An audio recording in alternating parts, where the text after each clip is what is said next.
नमस्कार दोस्तों, मैं आलोक शुक्ला आज फिर उपस्थित हूं आपके बीच प्रसंग में एक नए विषय पर नए वीडियो के साथ। लेकिन आगे बढ़ने के पहले मेरी चैनल को सब्सक्राइब कर लीजिए और बेल आइकॉन भी दबा दीजिए ताकि आपको हर नए वीडियो का नोटिफिकेशन जल्दी से जल्दी मिलता रहे। आज विश्व प्रेस स्वतंत्रता दिवस है। संयुक्त राष्ट्र महासंघ ने 3 मई को विश्व प्रेस स्वतंत्रता दिवस घोषित किया है। यह दिन प्रेस की स्वतंत्रता के महत्व के बारे में जागरूकता बढ़ाने के लिए मनाया जाता है। साथ ही यह दिन सरकारों को यह भी याद दिलाता है कि प्रेस की स्वतंत्रता बनाए रखना उनका कर्तव्य है। 1948 में मानव अधिकारों की सार्वभौम घोषणा के अनुच्छेद 19 के तहत अभिव्यक्ति की स्वतंत्रता में प्रेस की स्वतंत्रता भी निहित है। 1991 में विंडहूक में अफ्रीकी पत्रकारों ने स्वतंत्र प्रेस सिद्धांतों को एकत्र करके एक घोषणा पत्र जारी किया था, जिसे विंडहूक घोषणा पत्र भी कहते हैं। 2018 में कई समाचार संगठनों ने काबुल में मृत पत्रकारों की याद में एक विज्ञापन अभियान किया।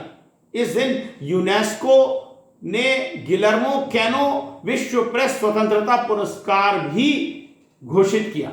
यह पुरस्कार खतरों का सामना करते हुए प्रेस की स्वतंत्रता की रक्षा एवं प्रचार में उत्कृष्ट योगदान देने वाले व्यक्तियों, संगठनों और संस्थाओं को यूनेस्को द्वारा प्रदान किया जाता है। यह पुरस्कार 1997 में प्रारंभ किया गया था। पुरस्कार के लिए चयन 14 न्यूज प्रोफेशनल्स की एक स्वतंत्र जूरी करती है। इस पुरस्कार का नाम कोलंबियाई पत्रकार गिलेर्मो कैनो इसाजा के नाम पर रखा गया है। 17 दिसंबर 1986 को बोगोटा में कैनो की हत्या उनके अखबार एल एक्सपेटाडोर के कार्यालय के सामने कर दी गई थी। कैनो की हत्या उनके लेखन से नाराज कोलंबिया के शक्तिशाली ड्रग बैरन्स ने कराई थी। दुनिया भर में प्रेस की स्वतंत्रता की स्थिति का आकलन करने और चुनौतियों का सामना करने के उपायों पर चर्चा करने के लिए मीडिया प्रोफेशनल्स, प्रेस स्वतंत्रता संगठनों और संयुक्त राष्ट्र एजेंसियों की एक कॉन्फ्रेंस यूनेस्को हर साल विश्व प्रेस स्वतंत्रता दिवस पर आयोजित करता है। इस वर्ष की कॉन्फ्रेंस चिली के सैंटियागो शहर में 2 से 4 मई तक आयोजित की जा रही है। इस कॉन्फ्रेंस की थीम है पृथ्वी के लिए प्रेस, पर्यावरण संकट के सामने पत्रकारिता। आज की सच्चाई यह है कि पूरी दुनिया में मीडिया की स्वतंत्रता, पत्रकारों की सुरक्षा और अभिव्यक्ति की स्वतंत्रता पर हमले हो रहे हैं। राजनीतिक और सामाजिक विमर्श में ध्रुवीकरण बढ़ रहा है, विश्वास में कमी आ रही है। प्रेस सेंसरशिप, इंटरनेट शटडाउन आदि के द्वारा स्वतंत्र मीडिया और आलोचना पर नकेल कसी जा रही है। पारंपरिक मीडिया के स्थान पर सोशल मीडिया अधिक लोकप्रिय होता जा रहा है, जिससे वास्तविक समाचारों का स्थान नफरत फैलाने वाली ऑनलाइन सामग्री ले रही है। यह सब अभिव्यक्ति की स्वतंत्रता और मानवाधिकारों के लिए नए खतरे पैदा कर रहा है। सुभद्रा कुमारी चौहान की पंक्तियां आज के संदर्भ में भी सही हैं। बिजली भर दे वह छंद नहीं है, कलम बंधी स्वच्छंद नहीं, फिर हमें बताए कौन हंत, वीरों का कैसा हो वसंत। भारत में प्रेस की स्वतंत्रता की स्थिति बहुत खराब है। रिपोर्टर्स सांस फ्रंटियर्स या रिपोर्टर्स विदाउट बॉर्डर्स नाम की वैश्विक गैर सरकारी संगठन द्वारा प्रकाशित 180 देशों की स्वतंत्र प्रेस की इंडेक्स में भारत जहां 2019 में 140वें स्थान पर था, वहीं 2023 में भारत का स्थान गिरकर 161वां हो गया है। भारत की स्थिति अन्य बहुत से देशों से भी खराब बताई जा रही है, जहां पर लगभग तानाशाही है। पाकिस्तान का स्थान 150, अफगानिस्तान का 152 और सूडान का 148वां है। रिपोर्टर्स सांस फ्रंटियर्स संयुक्त राष्ट्र संघ से मान्यता प्राप्त संस्था है। यूट्यूब के चैनल न्यूज क्लिक इन पर creative commons attribution licence reuse allowed के अंतर्गत उपलब्ध वरिष्ठ पत्रकार परंजॉय गुहा ठाकुरता के इस वीडियो में इस बारे में देखिए। वीडियो का लिंक मैं डिस्क्रिप्शन बॉक्स में दे रहा हूं। एक अंतरराष्ट्रीय संस्था है RSF, रिपोर्टर्स सांस फ्रंटियर्स, यानी कि रिपोर्टर्स विदाउट बॉर्डर। जो पत्रकार है उसका कोई नेशनल बाउंड्रीज नहीं है। इन लोग काफी साल से एक समीक्षा कर रहे हैं और हम देख रहे हैं लगातार भारतवर्ष का जो भी पोजीशन है वो गिर रहा है। और अगर पूरा 10 साल आप देखिए ना, 20 अंक गिर गया। और हर साल पिछले 4 साल में हम देख रहे हैं कि हर साल 1-2 अंक हम नीचे गिर रहे हैं। तो अगर प्रेस फ्रीडम या मीडिया का जो स्वाधीनता की बात आप करेंगे, आज भारतवर्ष एक जगह में पहुंच गया जो हम भूटान, नेपाल, श्रीलंका का नीचे है।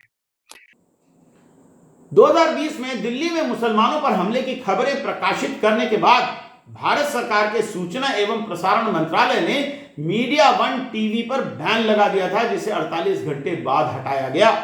भारत सरकार ने भारत की छवि को नकारात्मक रूप से चित्रित करने के लिए the New York Times, the Guardian, Al Jazeera, the Washington Post, Times and the Economist, BBC और हफिंगटन पोस्ट सहित अनेक विदेशी समाचार आउटलेट्स को चेतावनी भी जारी की थी।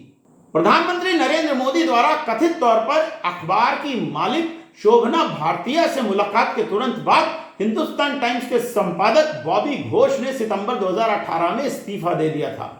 घोष ने अखबार पर हेट ट्रैकर नाम का एक पोर्टल खोला था, जो जाति, धर्म और यौन आधारित हिंसक अपराधों पर नजर रखने के लिए एक डेटाबेस था।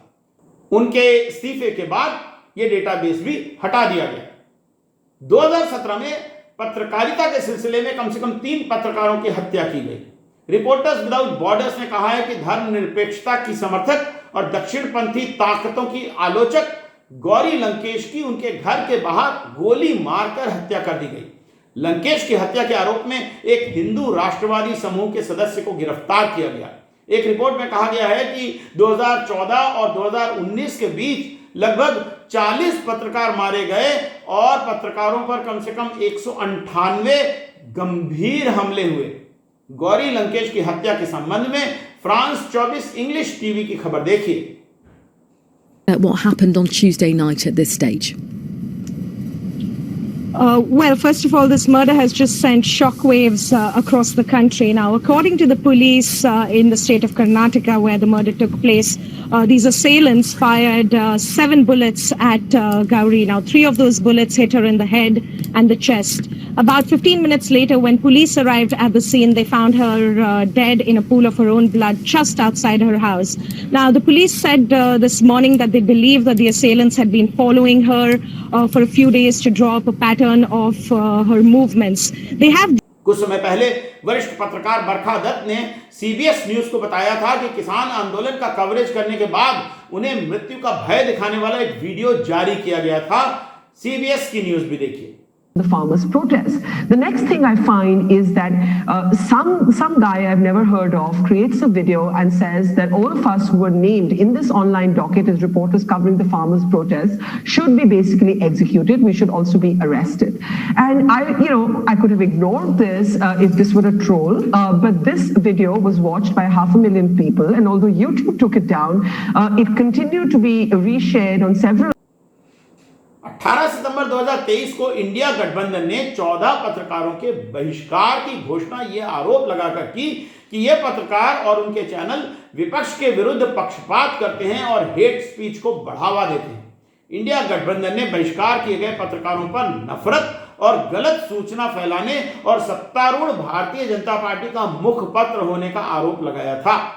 इंडिया अलायंस द्वारा बहिष्कार किए गए सभी 14 पत्रकारों ने अपने ऊपर लगे आरोपों से इनकार किया और कहा कि वे निष्पक्ष पत्रकारिता के लिए प्रतिबद्ध हैं। इस बहिष्कार की बहुत से संगठनों ने आलोचना की है। दूसरी ओर मीडिया पर सत्तारूढ़ दल को आनुपातिक रूप से विपक्ष की तुलना में अधिक कवरेज देने का आरोप भी लगा है।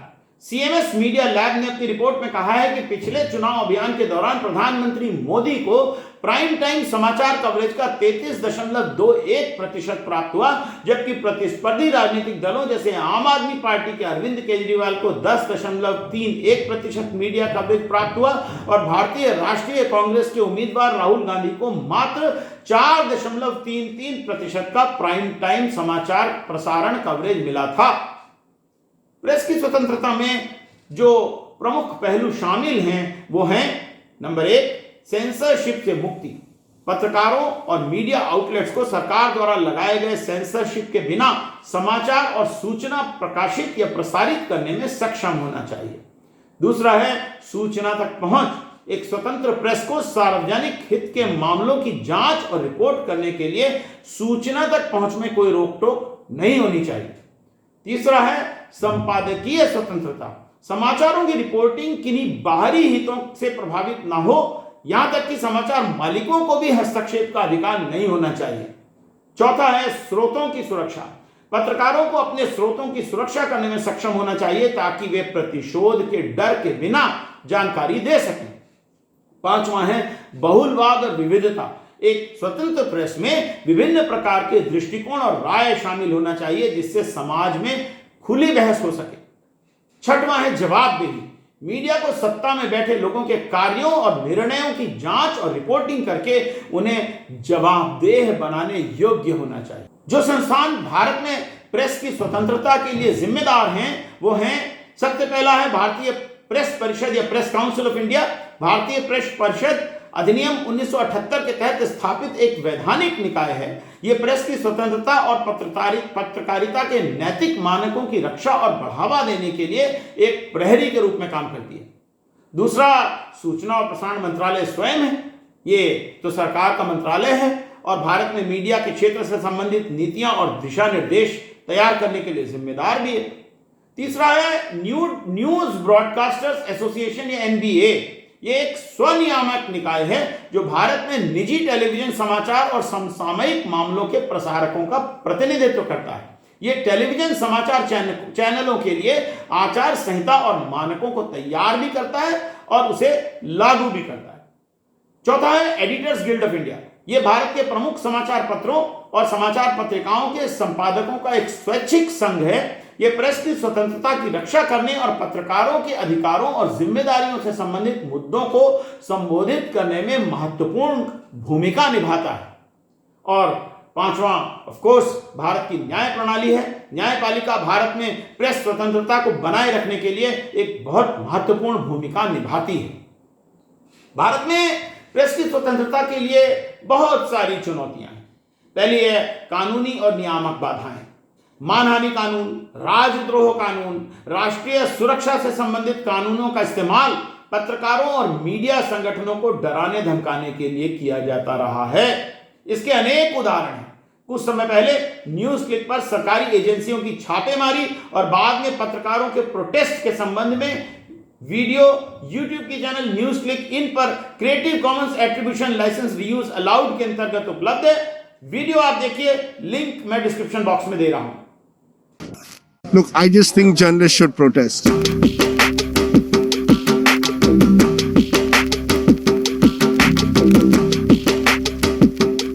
Something reminiscent of the emergency as far as attacks on press persons is concerned is taking place. This is the one form of protest against the gagging.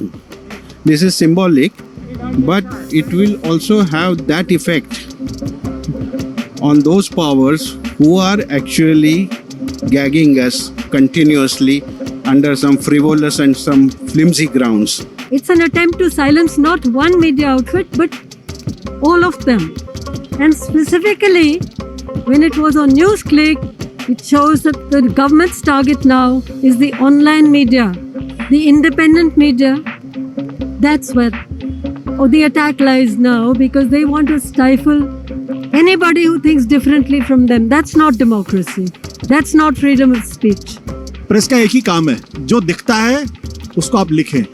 अगर आपको जो समझ में आता है, अगर उस लिखने में अगर आप गुरेज करते हैं, उसमें अगर आप कंजूसी करते हैं, तो ना तो आप पत्रकारिता कर रहे हैं और ना ही अपना धर्म निभा रहे हैं। इसलिए मेरा मानना यह है कि पत्रकार का एक ही काम है, जो कुछ भी दिखाई पड़े, जो सच है उसको दिखाए, मजबूती के साथ उसको कहें।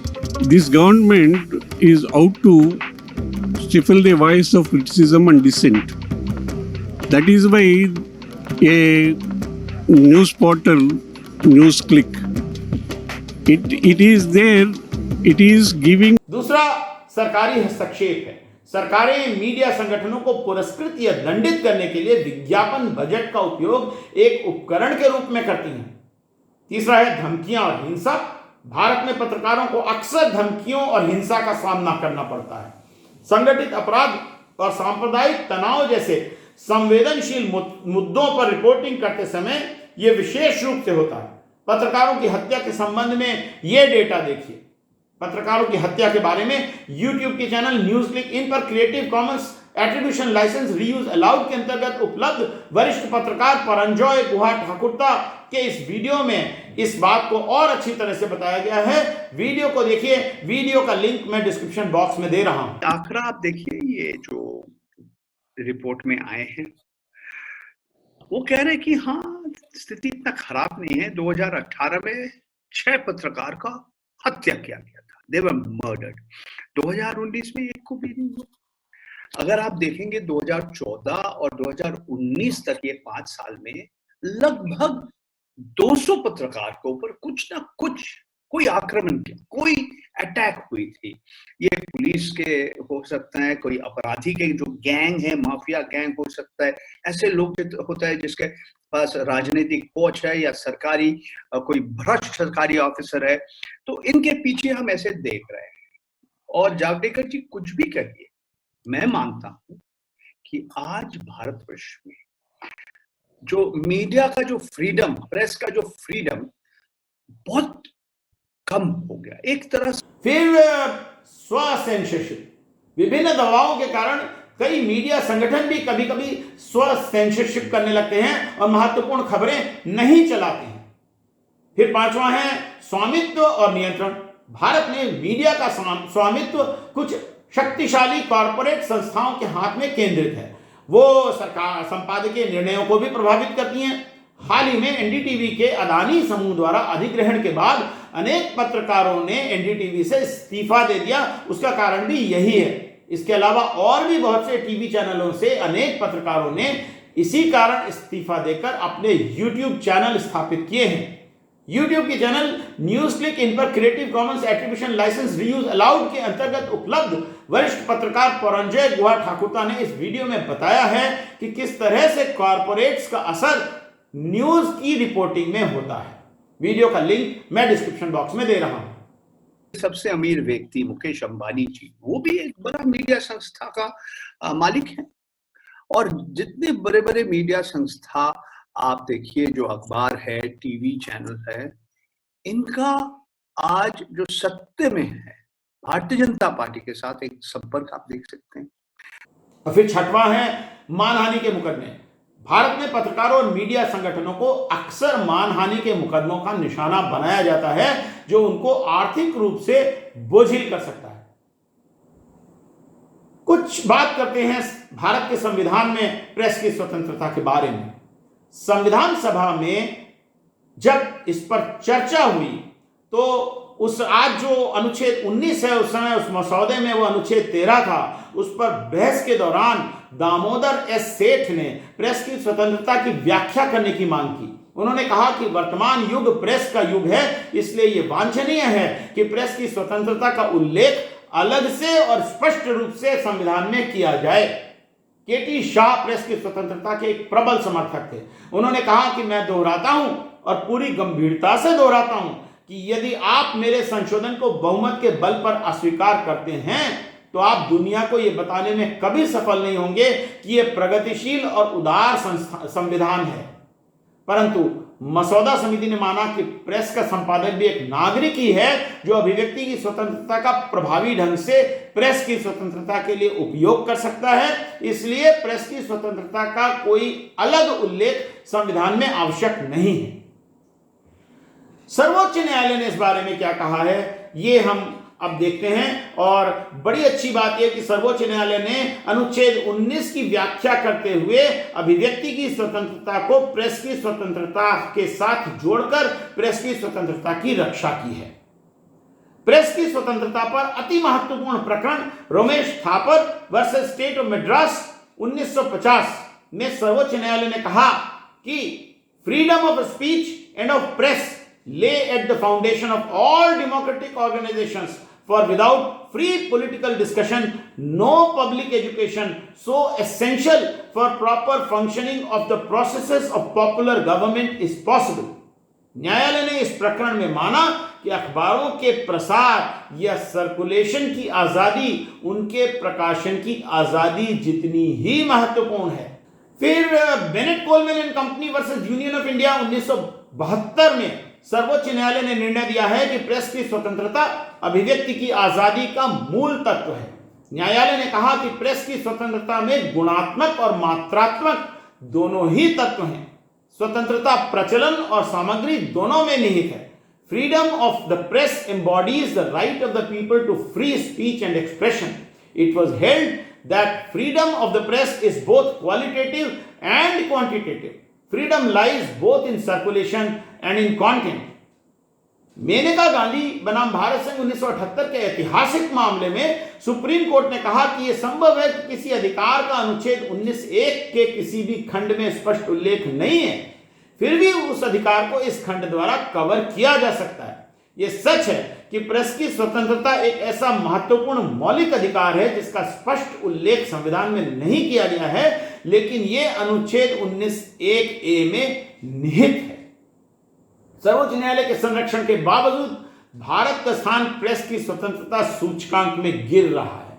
इसका कारण है कि प्रेस की स्वतंत्रता पर संकट केवल कानूनों द्वारा प्रेस पर सेंसरशिप लगाने से नहीं, बल्कि विज्ञापन और अन्य तरीकों से भी प्रेस को खरीदा जा सकता है। इसी तरह से प्रेस पर कॉरपोरेट का पूरा नियंत्रण है और सरकार तथा कॉरपोरेट के बीच रिश्तों के कारण भी प्रेस की आजादी खतरे में है। एडिटर बिना मालिकों की अनुमति के कोई खबर नहीं चला सकते। इसके अलावा सरकारी एजेंसियों तथा देशद्रोह कानून आदि का डर दिखाकर भी प्रेस की स्वतंत्रता का हनन किया जा सकता है।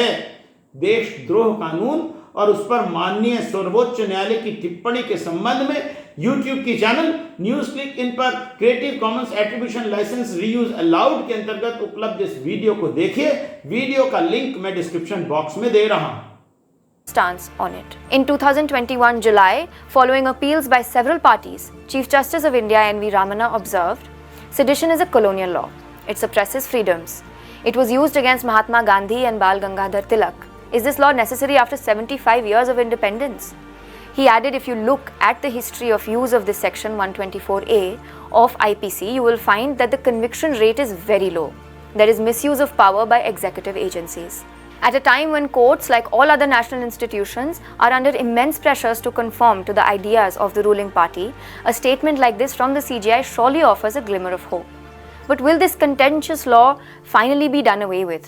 With the final hearing on the matter ready to take place tomorrow, which is May 5, that remains to be seen.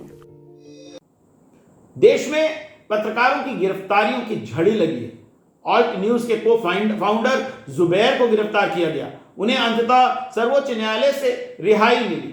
गौरतलब है कि ऑल्ट न्यूज का मुख्य काम फेक न्यूज की पोल खोलने का है और उनके काम से देश में हेट स्पीच और अलगाववाद को बढ़ावा देने वाली ताकतों को काफी परेशानी थी। उन्हें भाजपा नेता नुपुर शर्मा के बयान में खबर प्रसारित करने के बाद धार्मिक भावनाएं भड़काने के आरोप में गिरफ्तार किया गया था। उनकी गिरफ्तारी के बारे में इंडिया टुडे पर यह खबर देखिए। The co-founder of a fact news website, Alt News, Mohammad Zubair, has been arrested by the Delhi police this evening for allegedly hurting religious sentiments, promoting enmity between two communities. The arrest comes just weeks after Zubair was the one who put the spotlight on suspended BJP leader Nupur Sharma's prophet remark, which had sparked outrage in the Gulf. इसी तरह से Jharkhand police ने पत्रकार रूपेश कुमार सिंह को माओवादी संगठन से संबंध रखने के आरोप में गिरफ्तार किया। रूपेश को इसके पहले भी बिहार पुलिस ने गिरफ्तार किया था, पर बाद में छोड़ दिया था। झारखंड पुलिस ने पहले एक कथित माओवादी प्रशांत बोस को गिरफ्तार किया और बाद में यह आरोप लगाया कि बोस ने रूपेश का नाम लिया है और रूपेश को उसी पुरानी एफआईआर में गिरफ्तार कर लिया। रूपेश के मोबाइल फोन में पेगासस सॉफ्टवेयर से जासूसी भी कराई गई थी और पेगासस मामले में सर्वोच्च न्यायालय में रूपेश भी एक याचिकाकर्ता थे। रूपेश की गिरफ्तारी के संबंध में एक वीडियो YouTube के चैनल न्यूज क्लिक इन पर क्रिएटिव कॉमन्स एट्रीब्यूशन लाइसेंस के अंतर्गत उपलब्ध है। वीडियो को देखिए। वीडियो का लिंक मैं डिस्क्रिप्शन बॉक्स में दे रहा हूं। 17 जुलाई की सुबह सरायकेला खरसावां पुलिस रुपेश कुमार सिंह के रामगढ़ स्थित घर में सर्च वारंट लेकर आई। पुलिस ने दोपहर 1 बजे तक घर की तलाशी ली और आखिर में उन्हें अरेस्ट वारंट दिखाकर हिरासत में ले लिया गया। रुपेश फिलहाल सरायकेला जेल में ही बंद हैं। आपको बता दें कि रुपेश कुमार का नाम पेगासस जासूसी कांड के दौरान बाहर आई उस लिस्ट के लोगों में भी था जिनकी सरकार द्वारा कथित जासूसी करवाई जा रही थी। रुपेश पेगासस कांड में सुप्रीम कोर्ट में याचिकाकर्ताओं में से भी एक हैं। रुपेश की गिरफ्तारी जिस मामले के तहत हुई है वो एफआईआर नवंबर 2021 की है। एफआईआर नंबर 67/21 में रुपेश को आईपीसी की धाराओं 420, 467, 468 और 471, यूएपीए की धाराओं 10 और 13 और क्रिमिनल लॉ संशोधन की धारा 17 के तहत नामजद किया गया है।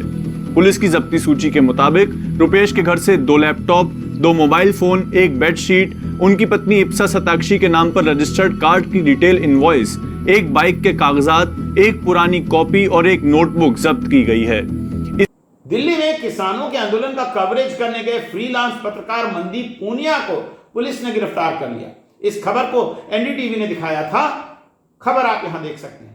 Journalist alleging that he had misbehaved with the station house officer at the Shingu border on Saturday night. The police said Mandeep Punya, who works as a freelancer, was moving through roadblocks and barricades when the alleged incident took place. There you can see that video of when he gets surrounded by the cops and is dragged away. Another journalist, Dharmendra Singh, was also briefly picked up and later let go after he showed his press pass. He was let go this morning. Now Mandeep has been taken to Tihar jail. And earlier we spoke to NDTV's Akshay for more details. इसी तरह से Republic TV के पत्रकार शांतनु पान को बंगाल की police ने संदेश खाली में गिरफ्तार किया और उन्हें घसीट कर अपने साथ ले गए। इसी खबर को रिपब्लिक टीवी पर देखिए।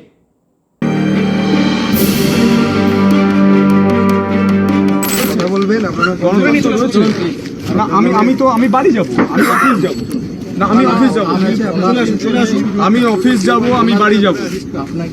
আপনি কি অ্যারেস্ট করছেন আমাকে? এই মুহূর্তে রিপাবলিক বাংলার সাংবাদিক সন্তু পান আমাকে অ্যারেস্ট করছে, বলছেন এই মুহূর্তে প্রশান্ত দত্ত তিনি বলছেন অ্যারেস্ট করছেন, তো অ্যারেস্ট করে নিয়ে চলুন।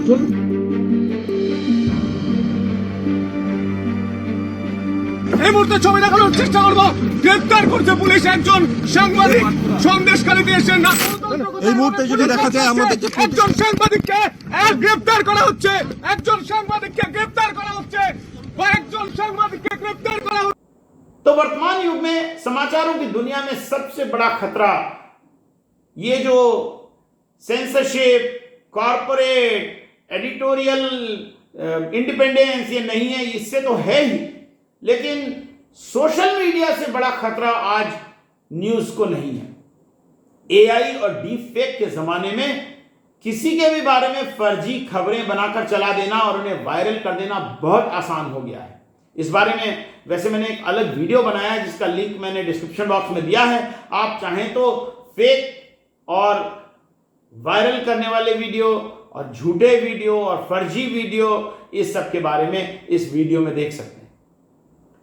कुल मिलाकर यही कहना होगा कि भारत में प्रेस की आजादी अभी बहुत दूर है। हम नाम के लिए प्रेस को आजाद मानते हैं, लेकिन प्रेस न केवल डरी हुई है, सहमी हुई है, बिकी हुई है, बल्कि पूरी तरह से अपने मालिकों के कब्जे में भी है और धीरे धीरे आजकल यूट्यूब और सोशल मीडिया के जमाने में इररिलेवेंट भी होती जा रही है। सोचकर देखिए किस तरह से हम अपनी प्रेस की स्वतंत्रता की रक्षा कर पाएंगे। अपने विचार कमेंट सेक्शन में लिखकर मुझे जरूर बताइएगा। फिर मिलेंगे प्रसंग में एक नए वीडियो, एक नए विषय के साथ। तब तक के लिए नमस्कार।